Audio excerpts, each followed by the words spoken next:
everyone. Welcome to the Word of the Day for Tuesday, January 6th. I'm your host, Rene Holaday, and this morning we're starting into a two-part mini-series on Second Chronicles chapter 18, verses 1 through 34. And so today, the first part is going to be the Bible notes leading up into Second Chronicles chapter 18, because the Bible notes set the stage that we can understand what we're about ready to read, that we're going to be reading tomorrow. And so it's important to have a little bit more of this backdrop and this history, as well as explanation and application that the Bible notes and all the Bible scholars give. And so what Second Chronicles chapter 18 is about the divided kingdom of Israel and the two kings that decided to join together to wipe out one of the areas that was taken over by Assyria.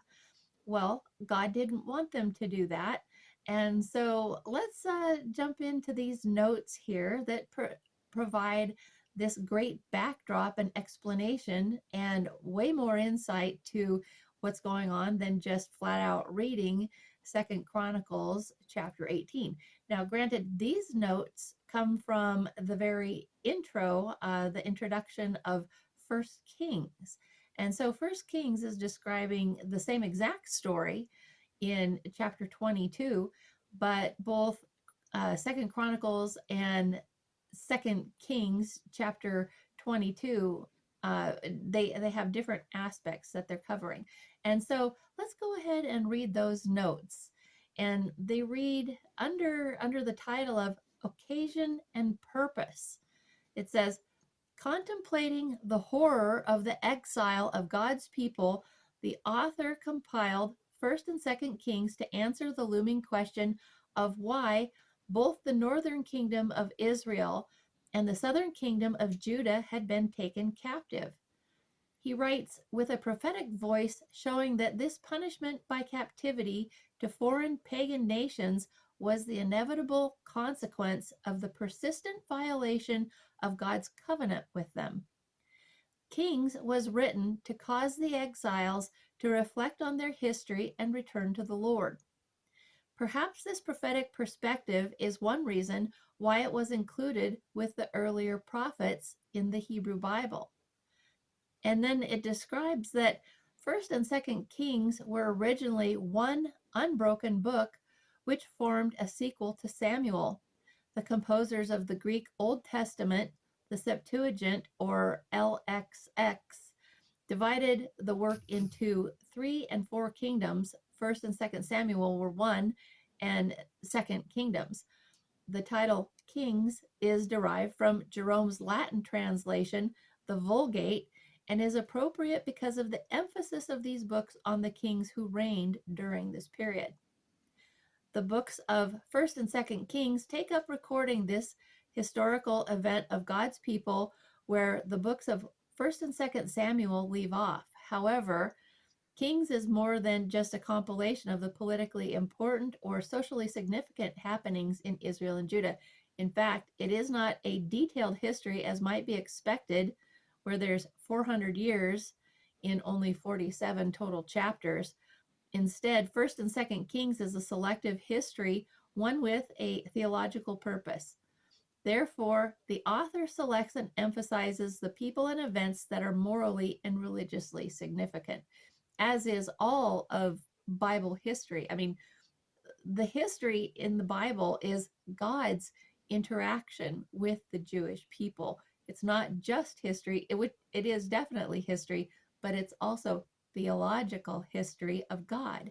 And so it says here that 1st and 2nd Kings present God as the Lord of history. From history, these books establish God's providential working in and through the lives of his people for his redemptive purpose. They demonstrate the necessity of obedience to God's covenant and the painful consequence of disobedience. Therefore, both books are not to be viewed as mere history, but as theology and lessons from history. that is descriptive of the entire Bible, not just First and Second Kings and First and Second Chronicles and First and Second Samuel. It's all of human history in that area is related to and intertwined with the history of the Jews, as well as Noah and his three sons.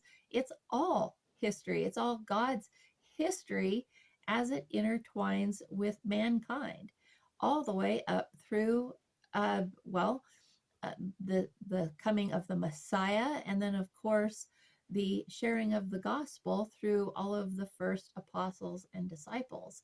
And so, that and it is exactly interactive with accurate history, as they are now proving in all of the archaeological finds and archaeological excavations that are ongoing and prevalent all throughout Israel. It's proven.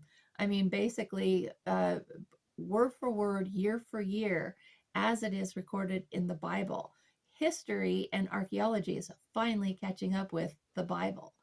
And so, furthermore, it says that the united work of First and Second Kings naturally divides into three main: the unified kingdom under Solomon in First Kings 1 through 11, the divided kingdom in First Kings 12 through 2 Kings 17, and finally 2 Kings 18 through 25 focuses on the surviving kingdom of Judah, which is interesting because so that whole history section is divided into three parts.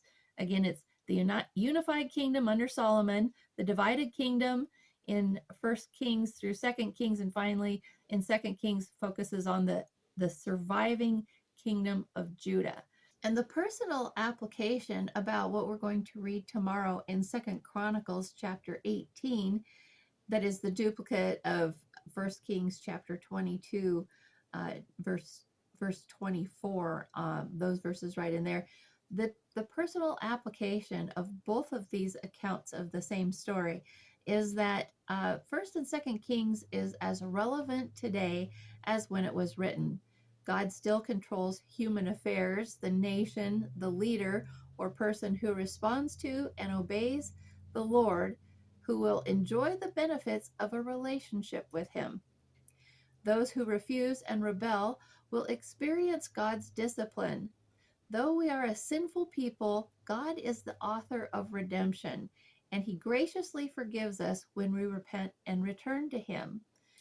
And also, what's interesting about what we're going to read tomorrow is Christ is revealed in that chapter. And it says here that the failure of the prophets, priests, and kings of God's people points to the necessity of the advent of Christ.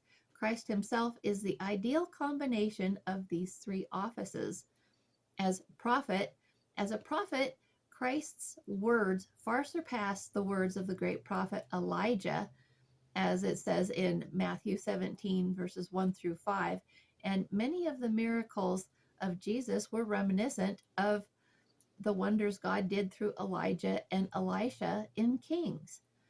And so, as a priest, Christ is a priest superior to any priest recorded in Kings. And that almost goes without saying, doesn't it? And as a king, First Kings vividly illustrates our need for Christ as reigning king. When asked if he was king of the Jews, Jesus affirmed that he was. However, Christ is a king greater than Solomon, as it describes in Matthew chapter 12, verse 42. The name Solomon means peace, and in Isaiah 9:6, it describes that Solomon means that. And Solomon was noted for his wisdom, but Christ is the wisdom of God. And that is talked about in 1 Corinthians chapter 1, verse 24. And Solomon's reign was temporary, but Christ will reign on the throne of David forever, as we're going to read in Chronicles. And so it also says he is King of Kings and Lord of Lords from Revelation 19:16 that we covered just last week. That was one of the random turnings, was Revelation chapter 19. And so To further study the allusions to Christ during the time of Kings, read the Christ Revealed section in the introduction of Chronicles. And so there's lots of Bible notes about this. And so it is it's unfortunate that modern Christians have decided to write off the Old Testament and that anything that we need to know is strictly in the Gospels. But all the Old Testament speaks of Christ. And so if you don't understand that the whole Bible fits together and the entire thing is about Jesus. The feast days are about Jesus. All of the prophecy is about Jesus and alluding to Jesus in some way, shape, or form, because he is the author of this book. He is the author of all of his interaction with humans.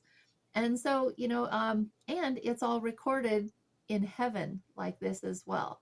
And so, well, that's going to do it for today, but that was the introduction leading up to what we're going to be covering tomorrow. So I hope that you'll join me first thing tomorrow morning, and we're going to cover Second Chronicles chapter 18, verses 1 through 34.